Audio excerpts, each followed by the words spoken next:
Ayun po ang binabanggit natin na dapat mapansin ng ating mga kababayan. Yun hong approval rating ng Pangulong Bongbong ay bumaba ng 17%. Kaya ito pong March ay naging 25%. At ang kapansin-pansin dito, Jen, Oo. pati Senate President bumaba. Ayan. Pati House Speaker bumaba. Nako. Oho. At ang tanging tumaas lang ay si BP Inday Sara. Oho.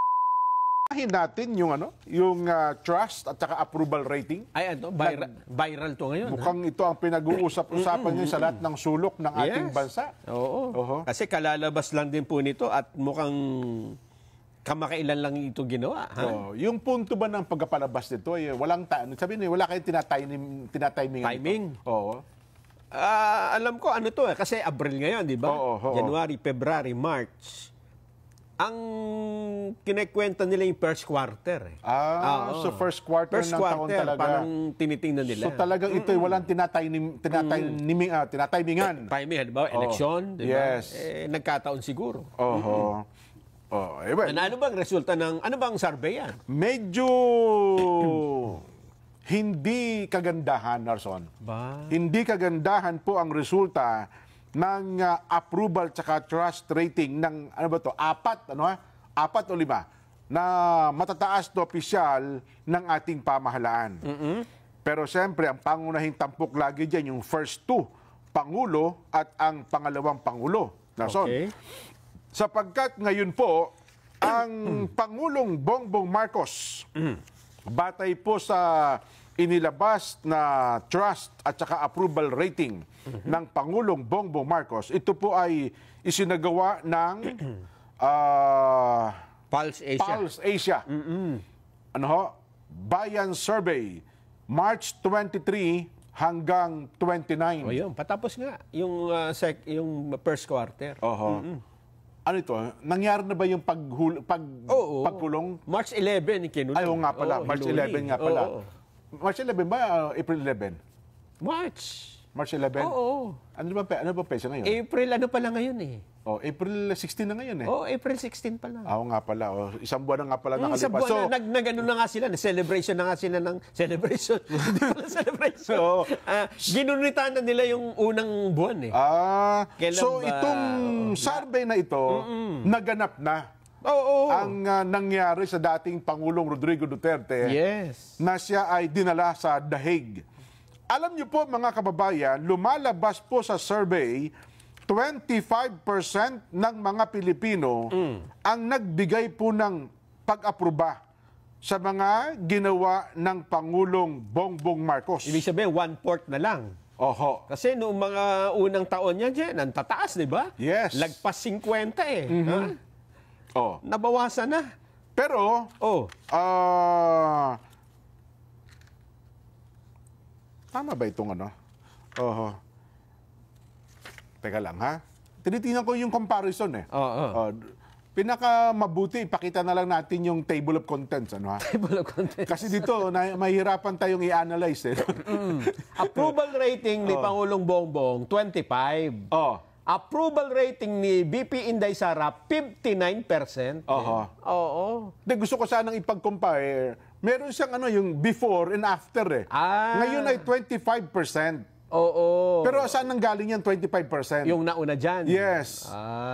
Parang wala tayong data. Wala eh. Meron lumabas nagsimula yan ng 40 plus eh. Kaya gusto ko nga sana bigyan pansin. Yung pababa ng pababa. Na halos kalahating porsyento po ang nawala sa Pangulong Bongbong. Yun nga, sayang, wala itong approval. Ayan, 25%, undecided 22%, at ang laki, Nelson, yung kanyang disapproval. Meron din niyang disapproval yung nakaraan eh. Na mula doon, tumaas kung paano bumaba yung kanyang approval rating, ay tumaas naman yung kanyang disapproval rating. Yung mga ayaw. Ibig sabihin, tumaas po ang nagkaroon ng disgusto sa kanya. Samantalang si BP Inday Sara, Nelson, ito, 59% po ang kanyang approval rating. Ang undecided, 25%. Ang disapproval ay 16%. Mas maganda nga sana kung may kukumpare natin kasi wala yung comparison eh. Kasi ang approval rating ni BP Inday, kung hindi ko nagkakamali, nag-gain eh. Mula doon sa dati niyang, baka makita mo dyan sa ating si BP Inday ay tumaas ng 7%. Yan, yun ang gusto kong ibigay ng puntos. From 52% in February. Nakita mo Tapos, naging 59 noong Marso. Ayun. So, tumaas na ngayong Marso. 7. Yung undecided, 25%. Yung disapproval naman. Tingnan mo yung disapproval, Nelson. Kasi wala dito sa hawak kong papel eh. Si Pangulong Bongbong naman, bumagsak ng 17%. Yun. Noong Pebrero, 42 siya. Ngayon, 25%. Yung approval yan. Approval rating. Yun yung gusto nating ipakita. So, halos kalahati ang ibinaba niya. Nelson, 42. Bumaba siya ng halos 17%, naging 25%. Yun. Yung kanyang disapproval, yung huli, nung nakaraan. Hindi, approval yung nakalagay dito. Merong alam ko, meron din nakalagay. Ito. Yung disapproval. Ayan. Para may compare natin. Walang comparison. Wala dyan. Meron ako nakita kanina na na doon sa ipinakita nilang report eh. Anyway, yun po ang binabanggit natin na dapat mapansin ng ating mga kababayan. Yun hong approval rating ng Pangulong Bongbong ay bumaba ng 17%. Kaya ito pong March ay naging 25%. At ang kapansin-pansin dito, Jen, pati Senate President bumaba. Ayan. Pati House Speaker bumaba. At ang tanging tumaas lang ay si BP Inday Sara. Hindi kasama yung Chief Justice. Di ba usually kasama ang Chief Justice sa approval tsaka sa disapproval rating eh. Dito hanggang House Speaker. Yung apat lang, yung apat na pangunahing opisyal ng ating pamahalaan. Yun po, aywan ko kung paano i-analyze ito. Ako, Nelson, personally, bilang isang mamamayang Pilipino, at siyempre naman, yung ating Pangulo, ayaw natin na bumababa ang pagtitiwala ng taong bayan sa kanya. Pero again, paano ito ngayon i-analyze ng mga leader ng ating pamahalaan? Wala tayong magagawa. Yan ang sabi ng taong bayan. Yun nga po. Survey ito, tinatanong mga tao. At alam mo ba, Jen, may nauna ng survey, ganyan din ang resulta eh. Yun na nga. Yung Publicus Asia survey. Di ba, hindi pa nga natin pinapansin kasi tagal lang hindi nagsasurvey nito. Ngayon lang uli. Pero doon sa Publicus Asia, bumagsak din po ang ratings ng Pangulong Bongbong. Nako. March 15 to 20 din yung survey. Ni-release March 28. So, halos kasabay nung Pulse Asia. Ayan. Naihabol. Sabi ko sa'yo, naihabol eh. Yung atin hong comparison. Ayun. Tinan mo, yung approval rating ng Pangulo. Mula March 25, February 25, 42. Nung March, naging 25. Yan. Noong nagbago, 17 minus. Sa NCR, ang laki na ibinaba niya sa Metro Manila dyan, no? NCR nga yung pinakamalaking pagbaba niya, no? 24 ang points ang ibinaba niya. Samantalang sa Mindanao, 14. Konti na lang kasi dati nang mababa. Dati lang siyang doon 5. Yun yung po approval, 19, naging 5 eh.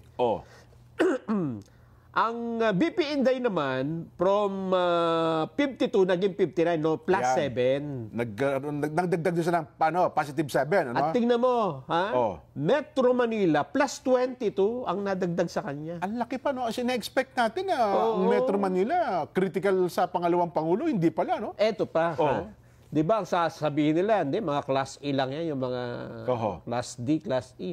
Hindi, tingnan mo yung approval rating ng Vice ABC. President. Sa Class ABC, plus 11 siya, tumaas. Kaya nga sa lahat ng class, Nelson. Class D, plus 7. Class E, plus 13. At ang Pangulo naman, Bongbong, ABC, negative 9 siya sa ABC. Sa D, minus 18. Sa E, minus 12. So, yun ang trend talaga. Ang Senate President, ganun din, no? Ang laki din ang ibinagsak. From 47, naging 39, minus 8. Ayan.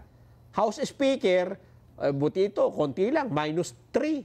Pero dati na kasing mababa. From 14, from 17 naging 14.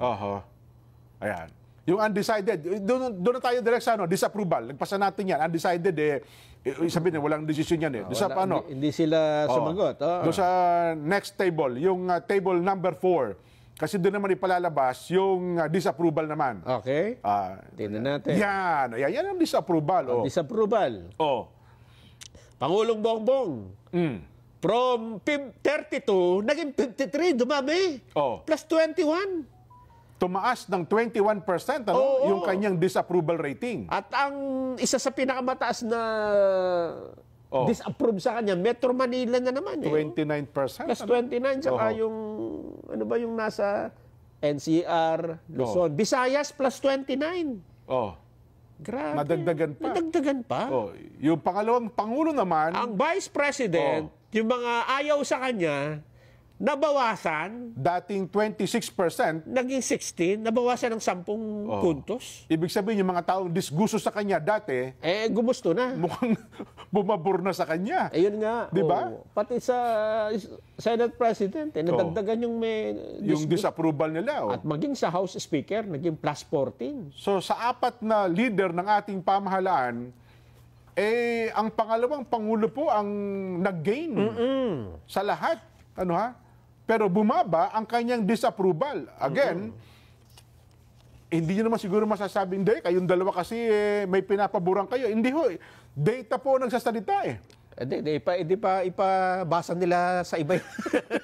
Data po ito kasi. Ano magiging batayan natin? Pag pinabasa na nila sa iba yan, magiging iba resulta niyan? Ako, again, Nelson, wag ipagkamali ng ating mga kababayan. Tayo bilang isang mamamayang Pilipino, ayaw natin sanang makikita na ang mga leader ng ating pamahalaan, lalo na po ang Pangulo, ay tumataas ang disgusto ng mamamayang Pilipino. Ibig sabihin kasi noon nababawasan ng tiwala ng taong bayan Di ba? Pero alam mo dyan, normal sana yan Well, normal tama ka, diba? Tama ka. Kasi talagang... kung titingnan nyo po ang history ng mga presidente, lahat ng... naging presidente ng Pilipinas, ang tendency talaga mataas sa simula. Totoo. Pababa ng pababa. Bakit sinabi kong ordinary lang yan sana? Hindi ho kasi naging ordinary kasi may vice president na biglang tumataas. Yun. Di ba? At saka 2 digits. Siguro po sa iba, bumababa bahagya. Well, nangyari lang yan, panahon ni dating Pangulong Gloria Macapagal Arroyo. Pero yun naman kasi, 9 years. Bukod sa dating Pangulong Ferdinand Edelin Marcos Sr., yun ang talagang 21 years, di ba? Pero pangalawa na may pinakamahabang panunungkulan sa pwesto ay ang dating Pangulong Gloria Macapagal Arroyo na medyo bumabaran. Pero sumunod doon, hindi ho pangkaraniwan yung pagbaba na ikay bumaba bigla ng 2 digits. Na malaki. Malaki po ang ibinaba ng Pangulo. Kung sana ay pare-pareho silang bumaba, ayun. Walang sasabihin. Walang normal normal trend, di ba? Na mga namumuno. Pero yun ang sinasabi ko sa kanila, Jen, na hindi tayo pinakinggan. Ano ba yun? Ayun. Na huwag niyong pangarapin na maaresto si dating Pangulong Duterte at maidala sa Hague, di ba? Sinabi natin yan bago yung pinag-uusapan pa lang yung aresto di ba? Totoo. Sabi ko, hindi. Sana hindi nila pangarapin yan kasi makakasama sa kanila, lalo na't palapit ang eleksyon. Ako naman, Nelson, ito, payo bilang isang mamamayan at nagmamalasakit sa ating bansa. Sana kumambyo ang mga leader ng ating pamahalaan at ang tagapagsalita ng Pangulo. Ako sa tingin ko, Nelson, malaking factor dito ang tagapagsalita ng Pangulo. Di ba? Well, aminin man natin o hindi. Hindi sa ano pa man, hindi sa pinasasaringan natin si Attorney Claire. Kasi image yan di ba? I-analyze nyo man o hindi. Huwag nyo pong tignan na kami ay Jen Subarjag at Nelson Luba. Pag in-analyze nyo po, apakalaki ng papel ng tagapagsalita ng Pangulo sa pagbaba po ng kanyang approval at saka trust rating. Sa halip kasi na tagapagpayapa, tagapagpaliwanag, pasugod dyan Lagi na sa fighting mode po kasi. Paatake. Opo. Kayo na mag-analyze, di ba? Ayun. Kung ayaw nyo makinig, ituloy nyo lang, di ba? Tignan natin.